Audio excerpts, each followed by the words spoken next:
એસો વંચન મુકારો શબ્દ પાવપણાશનો મંગલાણં ચ શમેશિં મંગલમ મંગલમ ભગવાન વીરો મંગલમ ગૌતમ પ્રભો મંગલમ સ્તુતિભદ્રાજ્ઞા મંગલમ પદ્મગીતાદ્યા મંગલમ કનકો મંગલમ સૂર્યદેવેન્દ્ર કલાપુરસ્તુ મંગલમ કલાપુરસ્તુ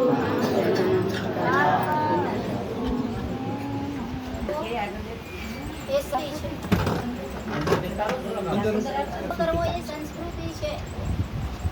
આહાર પેટને ભાડું આપવા માટે ભોજન કરવું એ પ્રકૃતિ છે અને આહાર ઉપર આસક્તિ કરવી, આહાર ઉપર મૂર્છા કરવી, આહાર પ્રત્યેની સંજ્ઞા રાખવી એ વિકૃતિ છે. પણ ખબર નહીં, આજના માણસને એ જ ખબર નથી પડતી કે મારે શું ખવાય ને શું ન ખવાય. 24 કલાક જે પણ હાથમાં આવે તે 24 કલાક જાણે આ ગટર બનાવી દીધી છે. આ પેટ નથી, આ શું બનાવી દીધું છે? ગટર બનાવી દીધી છે. એની અંદર ઓર્યા જ કરે, નાખ્યા જ કરે ક્યારેય પણ એને. અને અમુક વ્યક્તિની તો એવી આમ અંદરથી માનસિકતા થઈ ગઈ હોય ને કે ગમે તેમ થાય પણ મને જે ભાવતી વસ્તુ હોય, મને જે ગમતી વસ્તુ હોય, મારા મનને જે ગમતી વસ્તુ હોય એ મારે પેટમાં ગમે એમ કરીને નાખવું. પછી મારે એના માટે ગોળી લેવી પડે, દવા લેવી પડે તો લઈ લેવાની, પણ એક વખત નાખવાનું. એક માણસને એટલી બધી ખાવાની આકાંક્ષા, એટલી બધી એને ખાવાની આસક્તિ, એના કારણે પોતે 24 કલાક ખાયા જ કરે. ભાઈ 24 કલાક તમે પેટ એક આટલું ગાગરડી જેટલું નાનકડું પેટ હોય અને એની અંદર તમે પટારા જેટલું નાખવા જાઓ તો આપણી હાલત શું થાય? થોડા સમયની અંદર એ માણસને અજીર્ણનો રોગ પેદા થઈ ગયો અને એ રોગના કારણે તે સાવ શુક્લકડી થતો ગયો. અને છતાં પણ ડોક્ટર સાહેબની પાસે જાય છે, પૂછે છે મારે શું કરવું? તો કે તારે માત્ર ને માત્ર લાંઘણ કરવાનું છે, ખાવાનું પેટમાં કશું જ નાખવાનું નથી. ત્યારે એને કીધું કે જે થવું હોય તે થાય, મને ગોળીઓ આપવી હોય તો આપો, જે કરવું હોય તે કરો, પણ મને ખાવા તો જોશે. એટલે ડોક્ટર કે પણ તારા પેટની અંદર છે નહીં, પણ છતાં એ રોકાતો નથી. એ અંદર નાખ્યા કરે છે, બારે કાઢ્યા કરે છે, વળી નાખ્યા કરે છે, પાછું બહાર કાઢ્યા કરે છે. આમ કરતા કરતા ભાઈ એ માણસની હાલત શું થાય? અને આવો આસક્તિ વાળો માણસ હોય, માત્ર ને માત્ર એક જ સંગ્રહ લોલુપતા લઈને બેઠેલો હોય, એવો વ્યક્તિ ખાઈ અને પછી બીજા ભાવની અંદર ક્યાં પહોંચે? એ માણસ સીધો ક્યાં પહોંચ્યો? તો કે દુર્ગતિના ખાડાની અંદર નીકળી ગયો. નંબર 2 ની અંદર આવે છે કે કદાચ આપણે પૂર્વભૂના એવા કર્મ લઈને આવ્યા હોઈએ, એવા અંતરાય કર્મ બાંધીને આવ્યા હોઈએ, એના કારણે કદાચ આપણે તપ ન કરી શકતા હોઈએ, આપણે ભોજન કરવું પડતું હોય તો પણ એ ભોજન, એ આહાર આપણે કઈ રીતે વાપરવાનો છે એ બધું કોણ શીખવાડે છે? આપણાને આ શાસન સિવાય કોઈ પણ આ પદ્ધતિ શીખવાડતા જ નથી. જઈને તરવના અંદર જઈ આવો તમે કે જ્યારે એ લોકો એકાશના કે ઉપમા 10 વાર પણ થોડું થોડું લેજો. જ્યારે આપણા શાસન શું કે છે, આપણો ધર્મ શું કે છે? માત્ર પૂર્વભાવનો કઈ અંતરાય કર્મ છે, ક્ષુધાવેદનીય કર્મ લઈને અહીંયા આવ્યા છો તો કદાચ તમે ભૂખ્યા ન રહી શકો તો પણ ખાવું પડે તો કઈ રીતે ખાવાનું? એક દ્રષ્ટાંત આપણાને આપીને જ્ઞાની ભગવંતો આપણાને જ્ઞાન કરાવે છે, આપણાને શીખવાડે છે કે હે આત્મા, હે જીવ, તારે જીવન કઈ રીતે જીવવાનું આપણાને ખબર છે.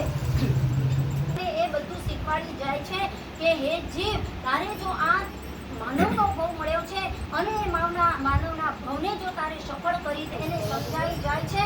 ખરેખર પરમાત્માએ આપણા ઉપર એટલી બધી કૃપા કરી છે. જો આપણને ભગવાન ન મળ્યા હોત ને તો આપણે અત્યારે કઈ પોઝિશનની અંદર હોત, આપણે કેવું જીવન જીવતા હોત અને એ જીવનની અંદર આપણે કઈ જગ્યાએ આપણે ભમતા હોત ને, એ ખરેખર એક આશ્ચર્યકારી ઘટના છે કે ખરેખર આપણે ક્યાં કને પહોંચી ગયા હોત. પર્વ નજીક આવી રહ્યા છે જે લોકો પહેલા ચેતી ગયા, આહાર સંગ્રહને તોડી દીધી અને તપ આરાધનાની અંદર જે લાગી ગયા, એ લોકોના તો તપ પૂર્ણ થઈ ગયા. ભાઈ પૂરો નથી થયો આનો તપ. તમે બધા પારણા કરાવવા ભલે આવ્યા, પણ પારણું કરાવવાનું સાચું કહું છું, સાચા પૂછીને રવાના થઈ જા. અમારે તો અમારી હજી પણ એ જ ભાવના છે કે અત્યારે નવકાશીના પચખાણ નહીં પણ અઠમના પચખાણ કરી.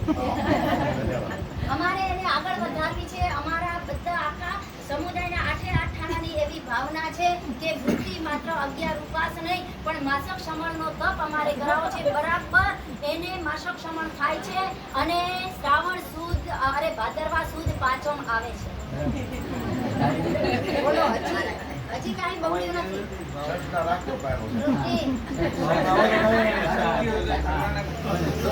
મતલબ એ છે કે આજે આટલું બધું ખાવાના મોજ શોખની અંદર, હોટલોની અંદર, રેસ્ટોરન્ટની અંદર, રેકડીઓની અંદર, આવા ખાવા પીવાના જલસાની અંદર પણ આવા નાના નાના વ્યક્તિઓને 1 દિવસ નહીં, 2 દિવસ નહીં, 4 દિવસ નહીં પણ 11 દિવસ સુધી એ ભોજનને, એ આહાર પ્રત્યે તિલાંજલિ આપી દેવી, એ પણ જોવું નહીં. આમ એના પ્રત્યે દુર્ગંધા કરી દેવી. જે પછાણ બતાવ્યા છે એની આજ્ઞાપૂર્વકના પછાણ કરી અને આવા ઉપવાસ કરવા ખરેખર આ દેવગુરુની કૃપા વિના આ ક્યારેય પણ શક્ય બનતું નથી. કારક બતાવ્યો છે એવા તપની આરાધના કરી અને આ ભાવની અંદર કર્મ તો બધા નહીં ખપી જાય પણ એ કર્મમાં હળવાશ કરી અને આપણે બીજા ભાવની અંદર જઈએ તો ભવાંતરની અંદર પણ આપણને આવું પરમાત્માનું શાસન મળી જાય. બસ હવે આપણે અહીંયા પૂરું કરીએ છીએ કારણ કે હજી આગળ પણ ઉમેરો મનમાં ત્યાગને સંયમની વિલસે ધારા આજે અને ગારે અમારા આજે દુનિયામાં ઓળ જડે ના એવું જીવન જીવનારા આજે અને ગારે અમારા આજે અને ગારે સમયથી આપણે ઘણા બધા પ્રોગ્રામો કરવાના છે. સાહેબજી પણ પોતાનું પ્રવચન બહુ ટૂંકાવી નાખ્યું, પણ ઉત્સાહ એવી વસ્તુ છે ને એમાં એને સમયની કોઈ મર્યાદા હોતી નથી. કાલે એક જૈન ભાઈએ મને વાત કરી કે તમારા પરિસર અત્યારે વહેલા આવ્યા આટલા. ભાઈ પરિસર નથી, આ તો પરિસરની પૂર્વ સંધ્યા છે અમારી. પછી એમ કારણ કે ઢોળ ઢબુક વાગે ને એટલે અત્યારે ઉપરમાં એમ જ થાય કે આ રોજ વાગે છે ને વાણિયાના પરિસર આવ્યા છે. બહુ આપણે ચર્ચા કરી કે આ 1.5 મહિનાની ફલશ્રુતિની અંદર કેટલાય સ્ટેજ પ્રોગ્રામો થયા, કેટલાય સ્નાત્ર બોર્ડ વગેરે બહુ આપણે કહી દીધું. પણ હજી સૌને એક અધુરાશ લાગતી હતી કે સાલું તપશ્ચર્યા કેમ કાંઈ નહીં. એકાશ્રયાનું પણ ભેગું નહોતું થતું. 10 થાય, 12 થાય, 13 થાય, 14 થાય અને આપણા આવા સંઘની અંદર એકાશ્રયા આટલા ઓછા થાય એટલે સૌને જરા એમ અમારે ચિન્મય સુદાસજી મહારાજ સાહેબ, વિદુ મહારાજ સાહેબને એવું લાગ્યું કે આ સંઘની અંદર આ કંઈ ન થાય, અમારું ચાતુર્માસ, અને એમને કંઈ લાગ્યું. એમણે ધીમે એક છુપા રુસ્તમની જેમ 15 થી 16 ઉપવાસ સુધી કોઈને ગંધ આવવા નથી, એમના પરિવારને એમના ખબર ન દીધી. અને જ્યારે ખબર પડી કે આજે 16મો ઉપવાસ છે અને માસક સમર્થનથી આગે કૂચ ચાલુ છે, ત્યારે સંઘની અંદર જે સાહેબ ઉલ્લાસનું વાતાવરણ જે જામ્યું ને એમાં મારી પાસે એના કોઈ શબ્દ નથી. આ રીતે એમને ધીમે આજે 31 ઉપવાસ સુધી પહોંચી ગયા. સાથે સાથે બે બહેનોને પણ એમ થયું કે સાહેબજી આટલું કરે તો આપણે પણ કંઈક આપણું યોગદાન હોવું જોઈએ. અને એની અંદર અમારે પાણી જાગૃતિ બેને પણ સીધી તપસ્યા ચાલુ છે અને આપણે જોઈએ છીએ કે તમારી વૃત્તિએ આજે 11 ઉપવાસની ઉગ્ર તપસ્યા કરી અને આજે આપણે પારણું કરવા માટે આવ્યા છીએ. સમયની મર્યાદા છે એટલે બહુ તેમની આપણા તપની ખૂબ અનુમોદના કરીએ છીએ.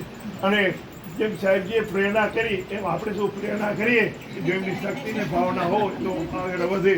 બીજો આપ સૌ પધાર્યા.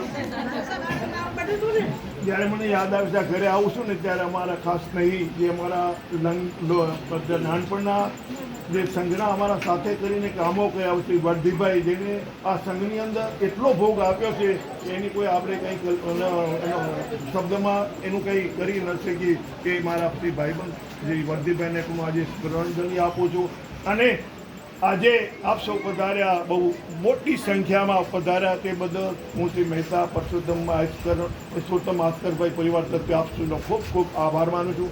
આ શુભ પ્રસંગે 2100 રૂપિયા શ્રી જીવદયામાં મહેતા પરસોત્તમ આશ્વરભાઈ પરિવાર તરફથી આપવામાં આવે છે તેની ખૂબ ખૂબ અનુમોદન. 10 રૂપિયાની પ્રભાવના મહેતા પરસોત્તમ આશ્વરભાઈ પરિવારને 10 રૂપિયાની પ્રભાવના વોરા મુંજીભાઈ નારજીભાઈ એટલે કે વૃત્તિના સુસુકોચના એમ રીતે 20 રૂપિયાની પ્રભાવના આપી બહુ આપવા લાભ આપવા વિનંતી.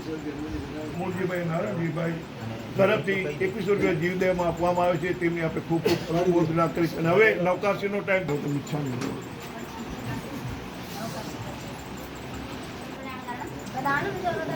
જયરામ જયતી શાહ છે.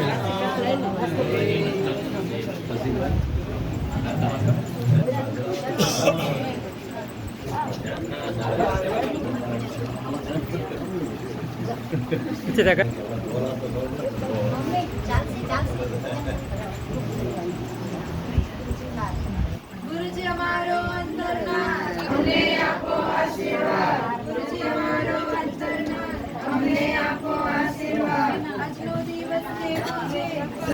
આયરા દાદી આપો.